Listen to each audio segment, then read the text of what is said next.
Hey guys, welcome back to part two. Thanks for watching and supporting my channel. Part two is full of emotions, definitely an emotional roller coaster for me. So sit tight and here we go. You have a guy, baby. A girl baby. Yeah. For who? For you. Who's gonna have a baby? You.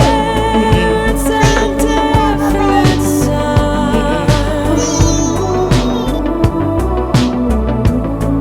I'm your greatest despair, and I hope you'll be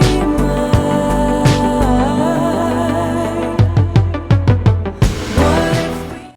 My pregnancy first trimester was awful only because I have really bad morning sickness, which is all day. I don't even know why they call it morning because it's all day for me. But luckily, I was able to work from home because of COVID. I think I was in the office maybe a few days before we got sent home after finding out. And I got to be at home my whole pregnancy. I was working from home, sick, nauseous, dizzy, throwing up, the usual first trimester woes. And then second trimester came and it was just like a light switch. Like the nausea was gone. Like I was fine. My skin was clear. I still wasn't quite showing yet, but I was able to eat and be myself. Slowly as the third trimester arrived, I was still doing good. I actually lost weight, gained a little weight, then I would lose it, which is very, very important to me because I'm already a plus size woman, so I cannot afford to gain 50 or 60 pounds because I'm pregnant. So I always would give myself a go of 20 pounds or less. So I was within that range. I was good. I was feeling good. I was prepared for my second baby. I didn't overdo it. And then third trimester came. I started getting tired and sleeping all the time, and he was right on my pelvic bone, so I could barely walk. I felt like that I was riding a horse. Like I felt like I had to walk around my pelvic bone, if that makes sense. And then I went for my glucose test, the 1 hour. I drank the drink at home, went to the office, they took my blood, called me the next day and said that I failed it. Which wasn't dramatic to me because I failed the 1 hour with Camille and then I took the 3 hour and passed it. So I didn't have gestational diabetes. So I was working from home. I scheduled the appointment for my 3 hour at LabCorp, and I scheduled it early because you have to fast, and nothing is worse than fasting when you're pregnant because you need to eat, and if you don't, then you feel sick. So I made my appointment for 8 a.m. and I couldn't eat after midnight. So by the time Monday morning came, I was thirsty, I couldn't have water, I was nauseous, I had a headache, and I knew that I couldn't eat anything for another 3 hours because of the 3 hour appointment. So with the 3 hour appointment, you go in, you drink the sugary drink, which is awful. It makes you even more nauseous because it's full of sugar and your stomach is empty. Drink it, take your blood, wait an hour, take your blood again, another hour, and so on for 3 hours. I sat in my car because, again, COVID, nobody was letting you in the office unless you were being seen. So I'm going through it. My head is killing me. And I just summed it up to I had 8. So finally, I get the last one. I went to Skyline. I bought the biggest 3-way that I could get. I came home, ate it, took some Tylenol, and I went to sleep because my head was rocking. Like I felt like that my eyes were gonna pop out. But I kept summing it up to I had an 8 and it kind of messed me up. So I wake up, my head is still hurting. Take more Tylenol, drink water, go back to sleep. And then Tuesday came, and my head is still hurting, like nothing is working. So I I sent an email to the nurse at my LB's office, and I'm like, hey, this is what happened. This is what I've tried. And my last question was, is there anything stronger than Tylenol that I can take this still be safe for me and my baby. So that was Tuesday evening. So Wednesday, she emailed me back and said, let me talk to Dr. Davy and I'll get back to you. So again, my head is still hurting all day. It would stop hurting for maybe an hour or so, and then it would start hurting again. That Wednesday, I called off work. I told my manager I wasn't feeling well, and she was very, sweet, like, get some rest. I don't even know why you're still working full time. My doctor's office had still not replied back. So I emailed her again, and I really don't know why I didn't just call, but I emailed her again that evening, and I said, look, I can't take it anymore. Like, I feel like I'm going to have a breakdown, and I'm going to go to the ER if I can't, get this headache to go away. So Thursday morning, she called me, and she said, Dr. Davy wants you to come in for a blood pressure check. Now, mind you, my entire pregnancy, I have been mindful of my blood pressure because with Camille, my oldest daughter, I was induced because my blood pressure shot up. It first shot up when I was 33 weeks pregnant, but after I lay down and rest, it will go back down. So they will send me home just on bed rest or something. So this pregnancy, my blood pressure was darn near perfect. So I have been mindful of that. So when she said, come in for a blood pressure check, I'm like, my blood pressure has been perfect. And they had took it at the LabCorp when I took my 3-hour test, and it was perfect that Monday. So I'm at work, I'm at home, but working. And I sent my manager a message and said, hey, I'm going to go to my OB's office on my lunch break. They want me to get a blood pressure check because my head has been hurting so bad. And I'm just letting you know because, it might run over my lunch break. And she's like, okay, take your time. So I go to the OB's office, and I go into the room, and I'm waiting for the nurse to come in, and she takes my blood pressure. And I'm like, of course it's going to be high because I'm nervous and I'm thinking about it. So it's through the roof. And she's like, it's really high. Let me go call the doctor and tell her and see what she wants to do, right? So I'm like, okay. So I sit there and I'm like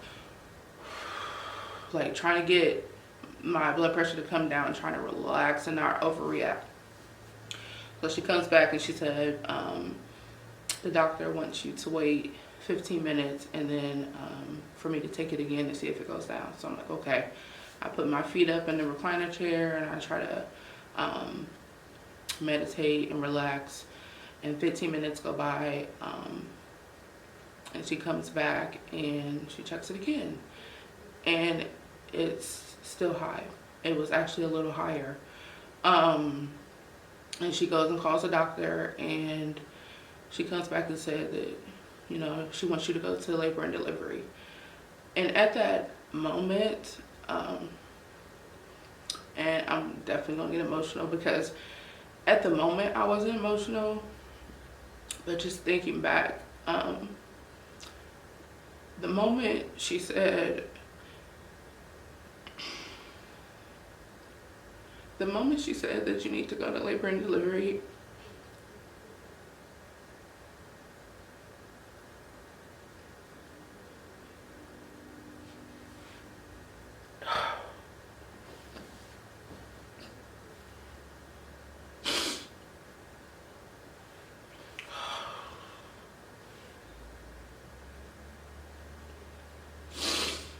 the moment she said that you need to go to labor and delivery, I had no idea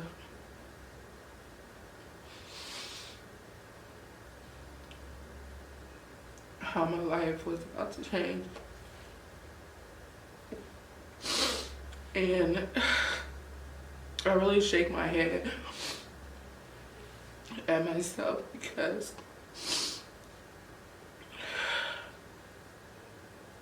I didn't take it seriously because my blood pressure, I did that with Camille and all was fine.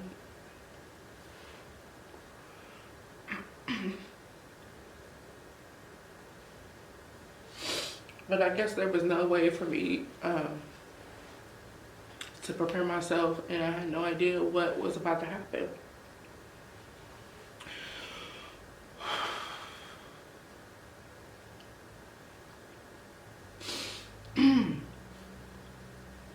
So I'm like, okay. So I go back home, I drive home, I call Gerald and I tell him what's going on. And it's crazy because as I'm telling him and everybody else, I'm trying to make sure that they're calm. Like, it's okay, like this happened before. Like this, I don't know why, it just happens with me. So I tell him, like, I'm gonna call you when I get to the hospital. So I get home, I get Camille ready, and I pack her a bag just in case. I shave. I get in the shower and change my clothes, and I drop Camille off to my mom's with my sister, and I go to the hospital. And again, I'm really like just thinking that everything is going to be okay because it's happened before. And I had a nail appointment the next day. I'm like, I'm going to make it to my nail appointment. It's fine. I'm 31 weeks pregnant. I go to labor and delivery. They had me drop urine to see if there was any protein in my urine, and there wasn't. And they put me on the blood pressure machine, and it was checking my blood pressure every 15 minutes. And when I say my blood pressure continued to climb to the point where I could have died and my baby could have died, it was unbelievable.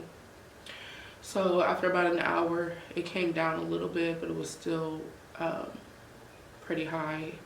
The nurse came in and she said that, your OB wants you to stay overnight so that we can monitor your blood pressure because she's not comfortable with you going home.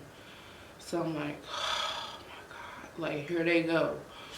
And I'm like, okay, all right. So I get my COVID test, it's negative. At that time, I don't have, they don't know what's causing it other than like pregnancy induced high blood pressure. I get admitted to my room, I get some food, Gerald comes, and then I go to sleep, and they're checking my blood pressure every 15 minutes, so I didn't really get any sleep. They have me hooked up to the baby monitor so that they can make sure that he's okay. And he was moving all around, and his heartbeat was great. That was Thursday, September 17th. Friday came, and my blood pressure had came down, but not low enough. And what they had me do Thursday night is they had me start dropping urine. So you basically urinate in a hat on the toilet, and then you pour the urine into this big jug, and you do that for 24 hours. They call it 24-hour urine. And they do that so that they can test it in the lab to see if there's any protein in your urine, because protein indicates preeclampsia. They also did that with Camille, so I was a little annoyed because I didn't have it. But Friday the 18th came, they continued to check my blood pressure, continued to monitor Major. He was great. They sent me for an ultrasound just to see how big he was. And in ultrasound, he was fine. He was moving all around and sucking his thumb, and they said that he weighed about 4 pounds 6 ounces. No, excuse me, 4 pounds 5 ounces. So I'm in the wheelchair waiting for the transport person to come and get me after the ultrasound, and something just hit me, and I asked the ultrasound tech, I said, so if I were to have him early, like now, he would have to stay in the hospital in the NICU. And she was like, yeah, he would stay here and you would go home. And I just lost it. And I don't know why I was so ignorant, and the reason I think It's because I kept relating it to my pregnancy with Camille. However, I was 31 weeks pregnant, and with Camille, I was 36, which is only 1 week from full term. So I lost it. I cried in my hospital room because who has a baby and the baby can't come home with you? And I know lots of people do, but that was my thought in the conversation that I had with myself. So I call Gerald and I call my mom and I tell them, you know, he's good, he's doing good. This is what they think he weighs, and they're happy with the results of the ultrasound. So somewhere around Friday evening, my blood pressure just spiked back up again. And I don't know why, and I think I was just laying there like nothing would happen. All these people would just come in and try to see what's going on and try to give me medicine. And Major, he was so busy, like they had to come in every few minutes to fix him because he would move on a monitor and they couldn't detect his heartbeat, so they would have to come and move it every few minutes. And I know they were so annoyed because I was annoyed with them coming in to keep doing it. So later on to the night, my blood pressure, it was hitting like 180 over 100, and it wouldn't come down. They were giving me all these medications in my IV. They call them fast track medicines, emergency medicines. They go straight to your blood to try to get that blood pressure to come down. And I think that they were nervous, but they didn't tell me anything. So I wasn't quite nervous. I just thought, you know, this is my blood pressure again. This is just what it does. And finally, after so many medicines, like I was so nauseous and dizzy from all the medications that I just wanted to go to sleep. So they got it down to about 140 over 100, which is still technically high, but it was better than the 180 over 100. And they said, we can't let you eat or drink just in case we need to deliver. So again, I'm mad because I'm pregnant and I'm starving and I want to eat. And of course, as soon as somebody says you can't have nothing to drink, you are thirsty. They brought me this cup of water and one of those disposable teeth sponges, so I could dip it in the water and suck the water out the sponge. And the sponge made me even more thirstier. So I had to do that for 12 hours. They put me on magnesium for 12 hours. So from midnight on Friday night to Saturday at noon, I couldn't eat or drink. So I go to sleep after crying my eyes out to Gerald that I wanted to go home and I don't have preeclampsia and they're keeping me for no reason, which essentially probably made me even more upset and made my blood pressure spike up again. Once I got off the phone with him, they came in and said that my urine came back positive for protein, which means that I have preeclampsia. And preeclampsia usually occurs after 20 weeks, and it has something to do with the way your blood travels through your arteries to the placenta, which is where your baby gets all the oxygen and nutrients. And if they don't get that, your baby can die, and you can die from, you know, a heart attack or stroke. So they said, yeah, you have preeclampsia with severe complications because my blood pressure was so high, and that I couldn't leave like until Major was born. So I was like, so you mean like, what if he comes at 40 weeks like you're saying? I have to stay in the hospital for 9 weeks. And they were like, yeah, we can't let you go. It's too dangerous. And I'm like, I can't go home and be on bed rest. Like, I have another child. Like, I have to take care of. And they're like, no, with preeclampsia, it can go so fast that you could walk to your car and die, and your baby could die. Like, it goes that quick. So of course I had a breakdown, because who wants to be in the hospital for 9 weeks? and the ultimate goal was 34 weeks. Like, that's when technically it's safe to deliver. So I accepted that, and I knew that I had to be a grown woman and suck it up, and I needed to be healthy, and I needed to be alive so that my baby was alive. So I had that conversation with myself, and although I still wasn't happy about it, I accepted that this is where I want to be. And it's so crazy because this is all new to me, because I'm an emotional person. However, I don't show my emotions to just anybody. Like, you have to be in my circle to have ever seen me cry about something or struggle or deal with anything. So all this time that I'm dealing with this and I'm in the hospital, only people in my immediate circle know about it. And I kept it secret because I did not want anybody to feel sorry for me.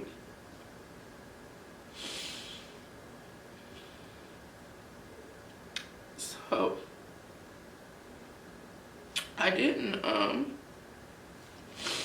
I wasn't able to eat or drink for 12 hours again. So when noon came on Saturday morning, I was ready to order the room service. I was ready. I was going to order so much food, and I called and I ordered like 3 meals, different meals. I want this, I want that. But my head was killing me again. The headache was back. And, the nurse was like, "How do you feel?" And I told her, my head is rocking. And I keep relating it to, y'all haven't fed me or my baby in 12 hours, and that's why my head's hurting.